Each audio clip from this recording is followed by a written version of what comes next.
Hey, everybody. Welcome to Spark Live for this week, Thursday, December 7th, 2023. Looking forward to the conversation today. As people are coming in, just give us a thumbs up or a like on your whatever channel you're watching on, or drop us a comment. I can see those comments live, and I can welcome you to the show and answer any questions you have as we get going with today's conversation. So we're going to be talking about designing infographics for home service businesses. And quick note, Taylor was unable to join on the call today, but that's okay because I'm more the designer anyway, so that's kind of my background. So excited to talk about infographics and how important they can be to conveying things to customers. So we're going to have a good time. Thanks for the thumbs up. Appreciate that, Chuck and Jessica, both of you. Appreciate you being here, and looking forward to having you part of this conversation as we go. All right. Well, I say we jump right in. What the heck is an infographic, first of all? So an infographic is basically a visual way of conveying, or talking about something very specific that may be a more complex kind of topic that can be broken down into visual elements to communicate the story much easier than maybe just long form text like a blog post or something with words. So it's a way of telling a story, but oftentimes it's really good for presenting facts and figures, statistics, numbers and metrics and interesting, facts about various things. So I'm going to show some examples as we go through today to show you what an infographic looks like. We've all seen them before, whether you realize that's what you were looking at or not. But I'm just going to leave it at that description for now, and then I'll show you some specific examples as we go through these slides. So why do we think infographics matter in home service businesses? Quite simply, I've yet to see a home service business that doesn't have a layer of complexity in the work that they do for customers and the services they provide and the products that they offer and sell, that couldn't benefit from taking that complexity and boiling it down into simpler terms that customers can understand better. If it's plumbing, for example, plumbing systems, and if you listen to a plumber talk to another plumber, you hear the jargon just fly right back and forth. They talk about things differently. They use shorthand descriptions to describe really complex things, and one word may symbolize in their industry a process that takes into account 15 different pieces of a system and how those things fit together and the way that they're supposed to work and the way that they're supposed to be configured. But they just, in conversation, it's one word and the other person hears it and goes, oh yeah, I know what you're talking about. Well, the average consumer does not know what a plumber knows. And they look under their sink and just see that there's a leak and have no idea why. And it would be nice if a consumer had a little more information from their plumber about how certain things work together. Why is there that little bend in the sink, underneath in the piping under the sink? Why is that important? Why is it even there? Things like that. So infographics can be a great way of visually showing something and then annotating or describing. And we think that for home service businesses, okay, I'm just going to say this, and it's true, that there is a significant trust problem with home service businesses among the general public. There are people in the public who feel like because a home service business like a plumber or a roofer or an electrician or a chimney professional, because there's so much of the stuff that they do that is unknown to the consumer, they feel like this is true for auto mechanics as well. There's complexity there, and some less than reputable people hide behind that complexity and pretend like the complexity equals it's going to cost you. And so even when it's a simple repair and it maybe only takes 15 minutes to fix, why am I getting a bill for $300? There's a trust problem with consumers and home services businesses. Now, this is kind of the pot calling the kettle black, because there's also a trust problem in marketing, digital marketing and digital marketing and marketing services. We deal with this all the time. I tell people I'm a marketer, and immediately they get suspicious, like, what are you going to try to sell me? Or the next thing out of my mouth is going to cost me $1,500. So I'm used to that. And what I've realized is that the more transparent I can be and the better communicator I am with people about what's going on, what they're trying to accomplish in their business, et cetera, the more connection I can make, the more trust that engenders, the more expertise I can show, and the less resistance there is if there is a business relationship to be had with someone, and I can help them for money, right? Exchange services for a fee, then there's more understanding and trust that fee is going to actually get them a return. Consumers are the same way. We need to know that these areas of complexity that we have to hire people to do for us because we can't do for ourselves, that those people who are doing the work have taken the time to explain it in ways that we can understand it. And I can't think of a better way for certain things than an infographic. So that's why it's important for home service businesses. So what are the essential elements of an infographic for a home service business? Well, it needs to serve several purposes. Infographics get shared social media all the time. Someone will see something and go, I never knew that, and they'll share it.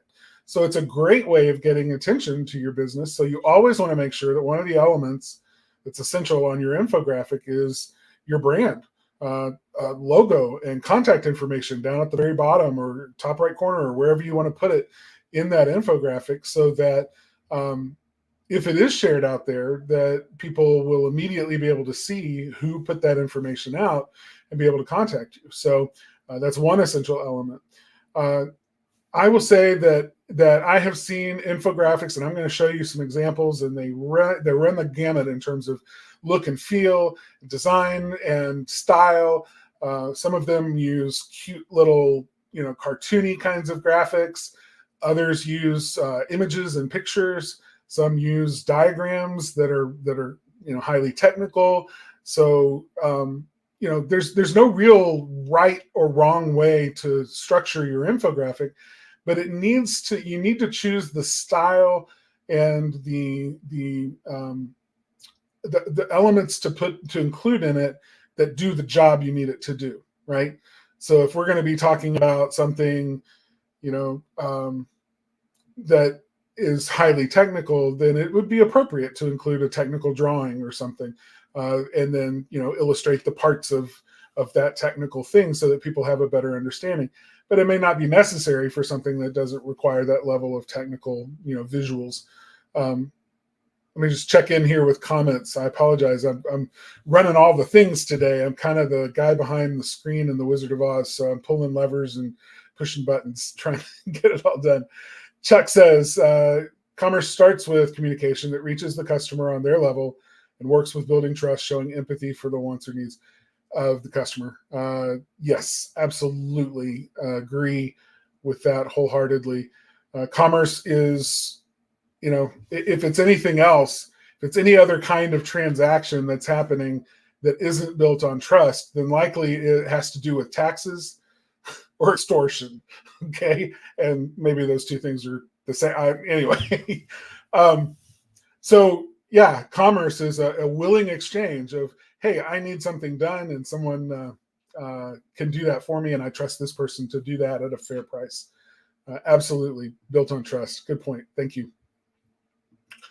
All right, let's talk about practical design tips. And this is where I'm going to start showing some examples. It needs to flow. There needs to be a little bit of a story to it. It needs to work so that when you're looking at it from the top down, it reads in a way that presents the right information first, and then, so that information, that things later down on the page might depend on that information first, So we want to structure it in a way that it reads very much like a story or a written article or something. Sometimes blog posts don't need that kind of level of detail, but most often, the most compelling ones I've seen try to tell a story in an order, and that's from the top of the infographic all the way down to the bottom. So let me show you some examples of that real quick. I'll share my screen. Click, click, click. All right, so this is a roofing company. This is not a company that we've ever done business with, or that we didn't design this, is what I'm trying to say. I keep what I call a swipe file of cool infographics that I've seen in various different home service businesses. When I see one that I like, I grab a link to it so that I can just use it to get ideas, generate ideas from as we're looking to develop infographics for our own clients. So this is not one of our clients, but 9 common types of roofing damage to watch out for. Big title at the top tells exactly what you're going to get if you look. So it's like a blog post in that sense, right? We're starting with the headline. We're starting with the promise of the deliverable. Here's what we're going to do for you if you read this. And then we're going to use a visual way of telling that story. So if I zoom out a little bit first, let's just look at this as a whole. You can see there's a picture of a house here, and then there's these points that it's making with little dots pointing to various areas that might be problem areas on a roof. And then it takes a little bit to explain that. So if we drill in, we'll see, it's talking about weak flashing being a problem, wind damage, water damage, pooled water, tree damage, blocked gutters, poor ventilation, membrane shrinkage, and roof punctures. And then concludes down here at the bottom. I mean, this is a super quick way. They probably could have put a little more explanation underneath some of these to explain it a little bit better, like membrane shrinkage. There are people that don't even know that their roof has a membrane and that shrinkage might be a problem with that. So this may not mean much to them. So a little explanation might have been a good thing here. But, in terms of just hitting the points, it's fair. A call to action right here, contact us now. And then how do they do that? Well, here's the contact information and a logo for the company so that no matter where this gets distributed or shown, that information will accompany it and be there with it. So baked right into the image. So that's one example. Let me show you another one. This is one that we've done. We did for our client, West Star Chimney. This is anatomy of a masonry chimney. Now, remember, this is one I was talking about highly technical things, right? This is a diagram cutaway of a chimney.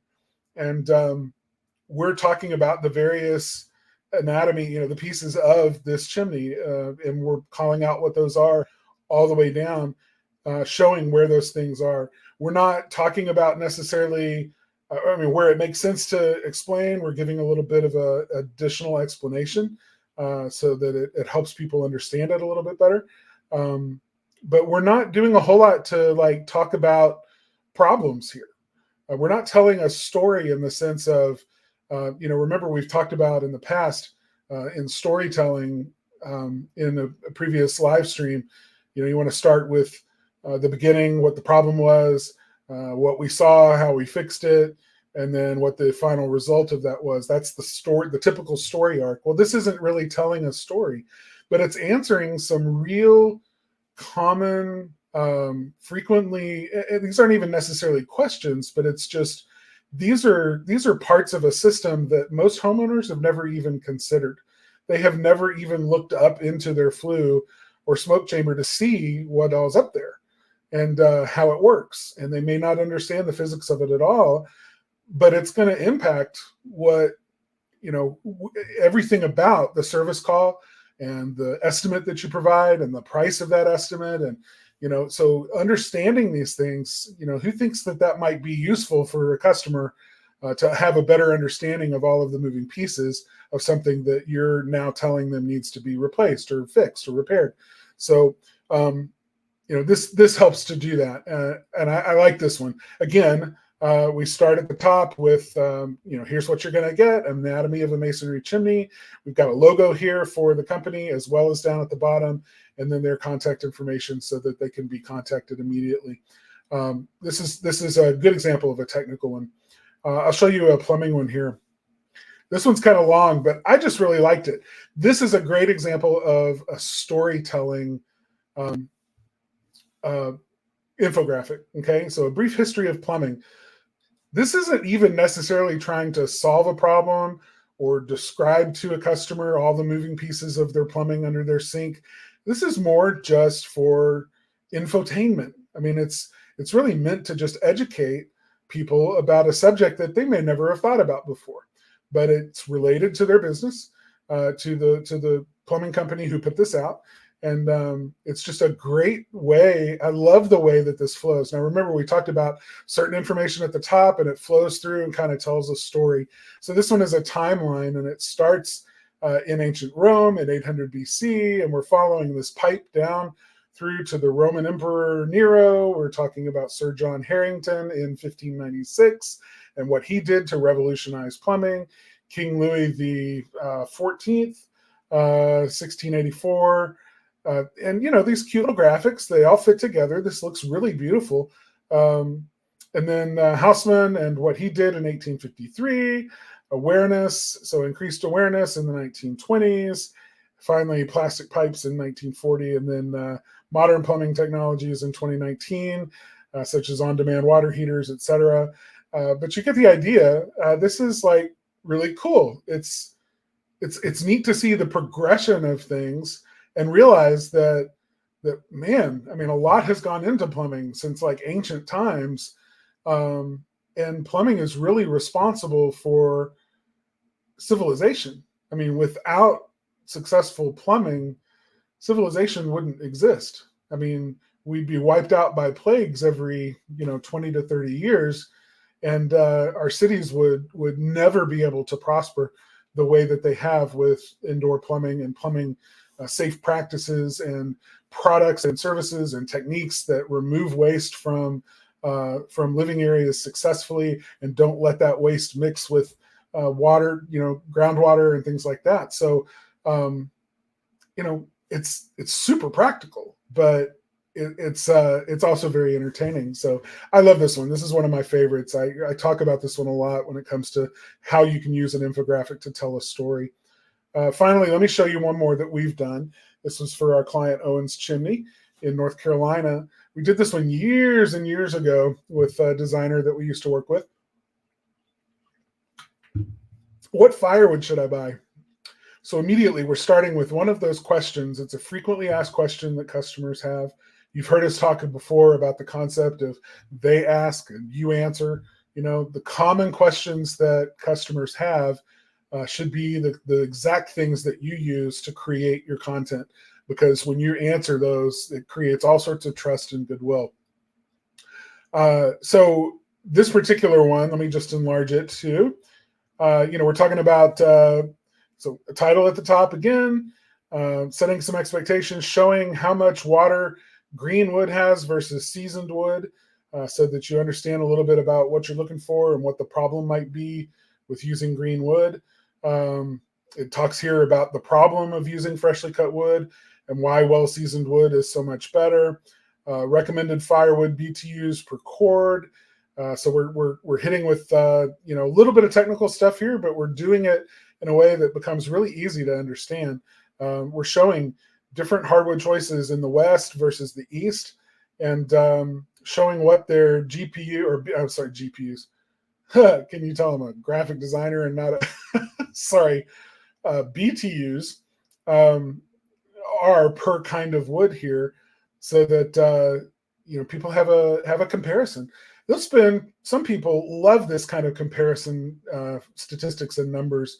They love to chart things like this because which is the best and why is it different, and gets their brain going, and they love to feed on this sort of stuff. So you're really appealing to a more analytical audience by showing them these things, and helping people make better choices too about the wood that they burn in their systems. Of course, then down here we've got a little factoid about how much wood is in a cord, and then the logo of the customer as well as their contact information here to round it out. So those are 4 examples of, I think, really good design choices for infographics. Very different styles from one to the next, different reasons for doing it, different storytelling techniques and presentation techniques, but I think are really good. So what tools, let me stop sharing my screen, what tools are we going to use to create these infographics? Because you're probably looking at all of that and thinking, there's no way on earth that I'm going to understand how to design things like that. I'm not a designer. And if that's the case, then work with someone like us or a graphic designer in your area that can help you take an idea of yours for a graphic design and present that information in visual form. Nothing wrong with that. And we do it for clients. But I also think that there's a lot of tools out there now that you can use yourself. And since this, our live stream is all about helping you understand and demystifying digital marketing, I want to share some of those tools with you. One of my favorites and go-tos, and it has lots of good templates for infographics as a place to start, is a tool called Canva. They have a free version. I think they still have a free version. Check me on that. We use their paid version. It's a great little tool to start with a template and fill in information. You can see kind of an infographic layout that gets close to what you want, and then you can massage those elements on the screen in order to get it closer to telling the story in the visual way that you want to. You don't have to have a lot of design chops to be able to use a tool like that. It's very drag and drop, very WYSIWYG in terms of its interface and how it gets presented. So check out Canva for sure. There are others. There's Adobe Spark. If you like Adobe products, we use them around here too, but I've not had a lot of experience with Spark. I know others on our team have. Photoshop, of course, is another Adobe product. That's for people that have more design chops, quite honestly. And that if you hired a designer, chances are they would be using things like Illustrator and Photoshop to deliver, the final product to you. Let me mention one too that I think is really interesting, and I played around with this with a free trial and thought it was really cool. I didn't get a chance to build an infographic with it, but I played around with it for some other design types of things. And it's called typeset.com. And it's an AI tool for building different kinds of graphics. And one of the types is infographics. And it can start, you just basically give it a brief. Here's what I want. I want an infographic about this topic, and it needs to have the following information in it or whatever. And it will go and actually create a starting point for you. Now, chances are you're going to want to edit that, and it gives you a full editor to be able to change things as you want to. But you can also work with the AI in the design process, like it's your designer. And you can highlight something, a design element on the screen, and then tell it, make this a little bit bigger, also change it to blue, or something like that. And it'll actually do those things for you. So it's a cool tool.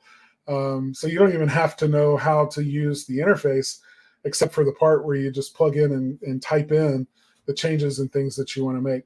So check that out for sure. I'm trying to mention as many AI tools as I can these days, because I really do think that it's going to help small businesses be able to accomplish more and save time and save money to be able to do. So make sure that you look at that one. All right. The significance of infographics in marketing. I wish I had some hard figures for you. Like, it'd be great to show you an infographic right now about the success or what using infographics will get you as a small business. And unfortunately, I don't. I'm sure one exists. I just didn't find it in time. But I will say that in terms of connecting with customers, it's more than anecdotal.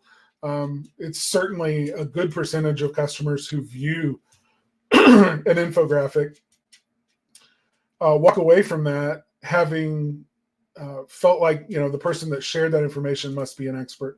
And sorry, my dog. And when you're engendering that kind of trust, what is that worth to your business? Well, a lot of it is just going to depend on how much you charge for your services and how much a new customer in your business is worth. If you know those metrics, if you've done the math and have figured out what a new customer is worth to you, you quickly start to realize that the expense of having a designer build an infographic for you, or the time it takes you to use some of these tools to do one yourself and put it out there, it can absolutely pay for itself very quickly in most home service businesses. So they are a significant way of connecting with customers in a way that they truly appreciate. They're also, and I want to emphasize this too, in a world where social media share is one of the hardest things to get for a small business. Sharing an infographic that's entertaining can absolutely be a great way of giving people content that they can share with their friends in their social media. So it becomes a great way of spreading the word about your business. So for those reasons, I think it is very significant. All right, I think that's going to wrap it up for today. I don't see any questions. Thanks, Tanya, for the love. Appreciate that. Alyssa, thanks for joining us as well. And I'm going to just let you know that Spark Live is also a podcast on Spotify, iTunes, Google Play, etc., all of the places where you consume your podcasts.